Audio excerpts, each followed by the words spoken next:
नहीं, मुझसे पूछा तो मेरा अपना कहना चाहिए। मैंने एक बात कही थी कि ये काम राष्ट्रीय अध्यक्ष जी का है, कौन लड़ेगा।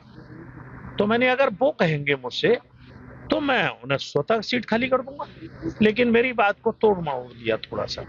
अच्छा, मैं अगर वो मुझे टिकट दे देते और बाद में किन्हीं कारणों से वरुण गांधी को न लड़ाना पड़ता तो मुझे हटना नहीं पड़ता। वही तो सर्वे सर्वा है, वो जिसे टिकट देंगे वो लड़ेगा। मुझे उन्होंने दिया, इसीलिए मैं आप लोगों के बीच में। और इसी बीच अगली बड़ी खबर आपको बता दें, मेरठ से टिकट पाकर अरुण गोविल ने खुशी व्यक्त की है और कहा है कि बहुत बड़ी जिम्मेदारी मिली है। आपको बता दें, लोकसभा का चुनाव बीजेपी की टिकट पर अरुण गोविल मेरठ से लड़ेंगे। मेरठ अरुण गोविल की जन्मभूमि है, जहां पर 12 जनवरी 1958 को उनका जन्म हुआ था।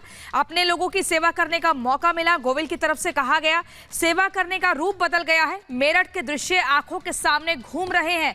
ये वही अरुण गोविल हैं जिनको आपने सीरियल और फिल्मों में देखा है। सीरियल रामायण के सीरियल में प्रभु श्री राम का किरदार जब इन्होंने निभाया था तो लोगों के दिलों पर छा गए थे। मैं जो करता रहा आज तक, वो एक तरह से आप कह सकते हैं कि वो भी सेवा का एक रूप था, और अब ये लोगों की सेवा का, हमारे भाइयों बहनों की सेवा का एक दूसरा रूप अब यहाँ से शुरू होगा। तो अच्छा लग रहा है। जो काम पहले करता था वही अभी भी करूँगा, हालांकि बस रूप उसका बदल जाएगा। और अपनी जगह से कितना लगाव होता है, कितना जुड़ाव होता है, ये सब आप जानते हैं।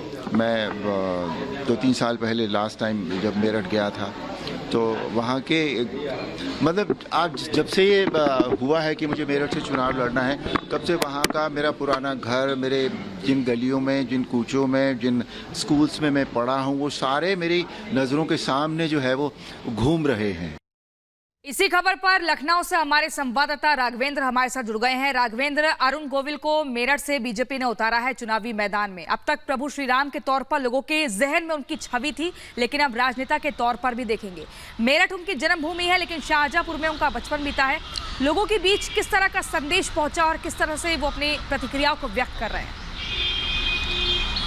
देखिए, ये एक बहुत बड़ी बात है। भारतीय जनता पार्टी ने ये जो फैसला लिया है अरुण गोविल के ऊपर, जो उनको उम्मीदवार बनाया है लोकसभा मेरठ से, ये बड़ी बात है। लगातार अरुण गोविल एक्टिव हैं, लगातार वो ट्वीट करते रहते हैं। आज भी उनकी लोकप्रियता वही है जो रामायण के राम में हुआ करती थी, वो कमी नहीं है। कहीं भी जब अरुण गोविल जाते हैं, चाहे एयरपोर्ट हो या बस स्टैंड, रेलवे, कहीं भी अगर वो मिलते हैं तो लोग उसी समर्पण भावना से उनके साथ मिलते हैं, उनके साथ फोटो खिंचवाते हैं। और कई ऐसे वीडियो वायरल हुए हैं जहाँ पर लोग एकदम साष्टांग, उनको क्या कहते हैं, उनका पैर छूने का काम किए हैं, चरण छूने का काम किए हैं। तो कहीं न कहीं लोगों में जो भावनाएं हैं वही हैं। खुद अरुण गोविल का कहना है कि हमारा काम करने का जरूर तरीका बदल गया है, लेकिन जैसे पहले मैं समर्पित था वैसे अभी मैं समर्पित होकर आगे बढ़ूंगा। लेकिन यह बहुत बड़ी बात है, जिस तरह से उत्तर प्रदेश में राममय माहौल है, राम मंदिर प्राण प्रतिष्ठा का कार्यक्रम भी हो चुका है।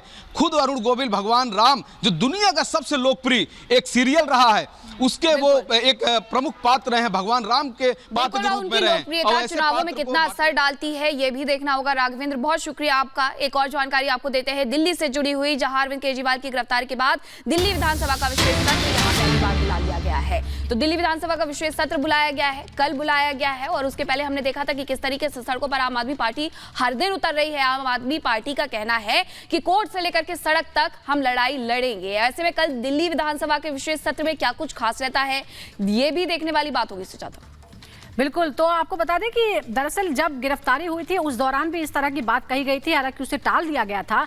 पर अब बड़ा सवाल ये पैदा होता है कि किसने ये सत्र बुलाया है। कल दिल्ली विधानसभा का सत्र होगा।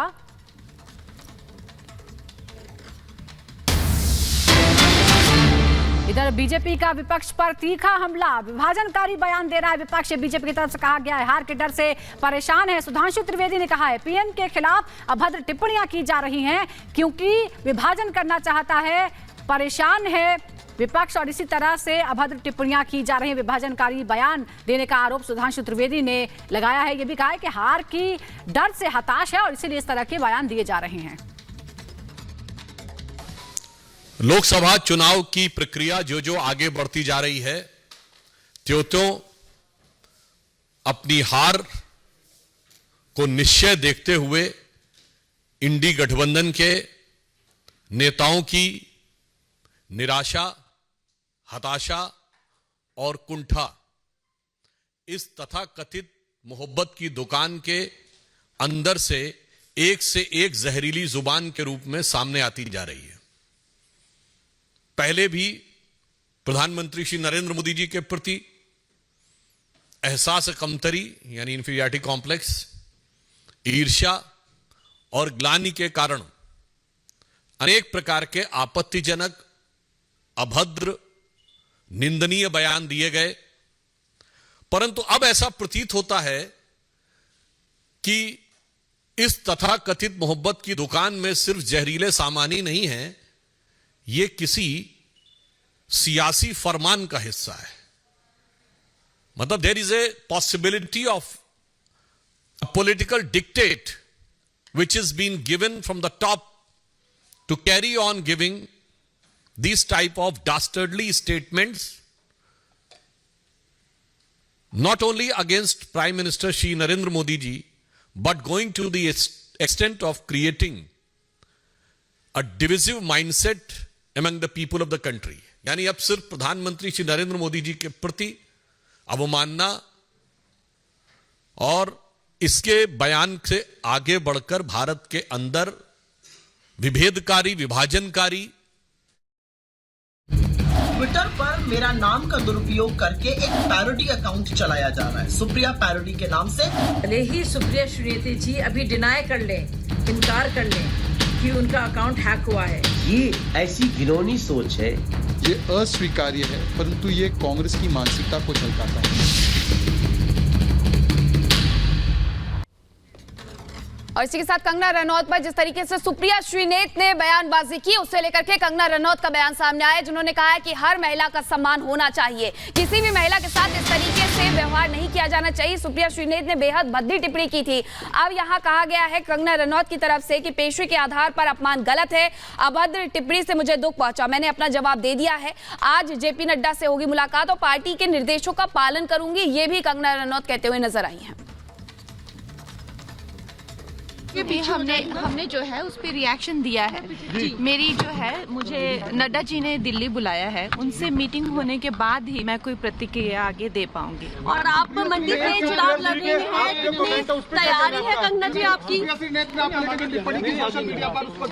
मैंने उस पर आपको जवाब दिया है, अगर आप देखें तो मैंने उस पर जवाब दिया है कि मैं एक अभिनेत्री हूँ और अभिनेत्री होने के कारण या जो भी किसी भी महिला का कोई भी, चाहे उनका व्यवसाय हो, कोई भी उनका काम हो, पेशा हो, हर महिला, चाहे वो टीचर हो, चाहे वो एक्ट्रेस हो, चाहे वो जर्नलिस्ट हो, चाहे वो राजनीतिज्ञ हो या वो चाहे सेक्स वर्कर हो, किसी भी तरीके की जो महिला हैं वो डिग्निटी जो है वो डिजर्व करती हैं। और किसी भी महिला को अपमानित करना, उसके सेक्सुअलाइज करना, और खासकर सबसे ज़्यादा जो मुझे दुख हुआ है वो जो मंडी जिसे छोटा काशी कहा जाता है, पूरे विश्व में छोटे काशी के नाम से प्रसिद्ध है, जहाँ पे ऋषि पराशर से लेकर ऋषि मार्कंडेय जी ने तपस्या की है, उसके बारे में इतनी भद्दी टिप्पणी, तो हम सब मंडी वासी जो हैं वो बहुत ही कष्ट हमें हुआ है इस चीज़ को लेकर। मैम आप एक्शन लेंगे, एक्शन में जाएंगे, महिला आयोग में जाएंगे? देखिए, मुझे नड्डा जी ने बुलाया है, वो मुझसे मीटिंग करेंगे और आप इसकी भी आप गरिमा रखिए कि अब मैं जो हूँ वो पार्टी से आगे या पीछे नहीं चल सकती हूँ, मुझे उनके साथ चलना पड़ेगा, उनके इंस्ट्रक्शंस के साथ चलना पड़ेगा। तो आप, हाँ जी, उन्होंने मुझे बोला लीगल एक्शन लेंगे। मैम क्या लेंगे? मुझे वो जाकर बताएंगे। आपको पता है ये घटना, पिछली रात तो मुझे टिकट मिला, उससे अगली रात जो है ये घटना हो गई, तो आज मैं नड्डा जी से मिलने जा रही हूँ, तो आप भी थोड़ा संयम रखिए।